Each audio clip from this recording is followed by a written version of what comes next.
Hi everybody, this is Felicia and welcome to the Crafty Maven. Here's the inspiration piece for this month and I'm going to get started. So I'm using some 145-pound watercolor paper, and I'm using a Tim Holtz tool, a sponge, and 3 different kinds of mist. What I do here is I put all the mist on here at first. I'm thinking that maybe it'll work this way, but the way it was going on, it didn't work. So I decided to go ahead and pour the mist on the side of my mat because I have one of those mats, a silicone mat, so that you can pretty much do a lot of mixed media on it. And decided to go ahead and dip the tool there in it to get what I'm going for as far as the background for this layout. So I spread it all on there. And the 3 colors that I'm going to use here today is going to be some color ink here, or some color mist that I got from the Spiegelbaum Scraps. And that mist is called, see, I'm going to show you here in a second here, No Yoking. And then the other one is the Delusions ink spray, and that's the fresh lime. And the other one is, of course, the Heidi Swapp Gold. So those are the 3 mists that I use. And sorry about that, the voiceover cut off on me. But anyway, those are the 3 mists that I used. And I really love how they all 3 turned out on this layout, because the gold gives it a nice little gold shine to it, and then the green gives it a lovely green without overpowering it too much, and mixed in with the No Yoking from the Shimmerous line there.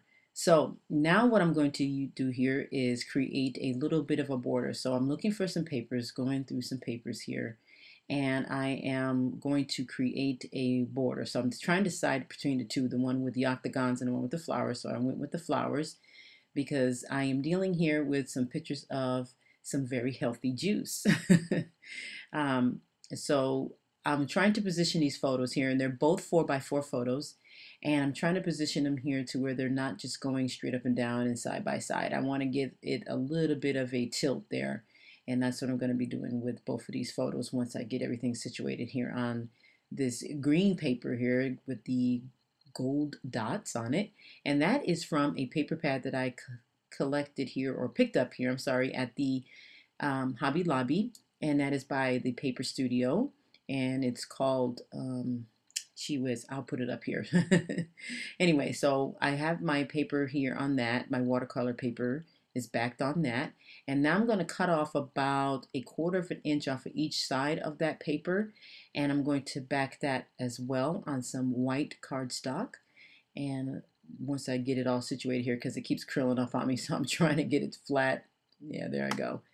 And so that I can be able to cut it, because I want to make sure that it stays straight, because it's hard to get that stuff straight. So now I am getting ready to mat this here on some white cardstock, and that white cardstock is the American Crafts cardstock. And I'm making sure that it sticks around the edges, because it's already warping, so I want to make sure that it doesn't warp too much more by getting some of the adhesive on the edges here. So that worked. So now I'm going to go ahead and build my layout. So I'm going to cut a little bit of this off, because I want that little bit of a kind of like I guess a border.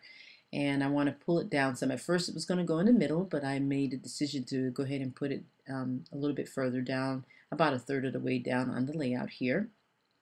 So I'm going to go ahead and glue that down. And then I'm going to get my photos. Now, it's going to take me a little bit here to figure out how I want the embellishments to go here. So I'm going to be fiddling through some embellishments, and I'm pulling them all out right now. And as you can see, that this whole entire collection is the On Trend collection. And boy, is that a beautiful collection. That's actually my favorite. I've had a few favorites, like the American Crafts, but the Crate Paper Craft Market and the Simple Stories I mean, this is by far one of my favorites. And I like these kinds of collections where everything is so bright and colorful.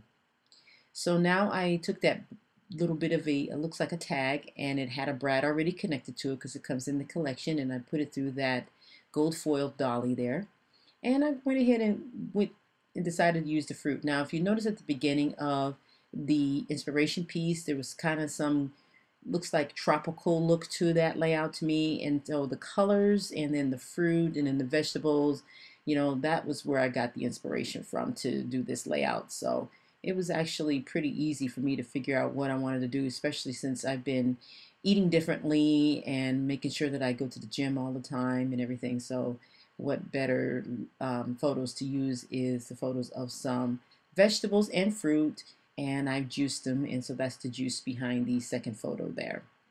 So I thought that would be pretty good. So now I'm using some more of the die cuts from out of the collection as well. And that is a chipboard piece. And that is going to be my title because it's sweet, because it actually turned out to be pretty sweet with the apples and stuff that had to go into the recipe itself. So I was pretty happy about that. I used 2 Granny Smiths and 2 Golden Delicious because I didn't want it too sweet, but I didn't want it sour as well. And then there's kale, and then it's actually dino kale. I don't know if anybody knows about dino kale, but it's a same kind of kale, but it's a little rougher. And so that's what I have here on the layout. And so it looks like I am going to be adding some brads and some more die cuts here.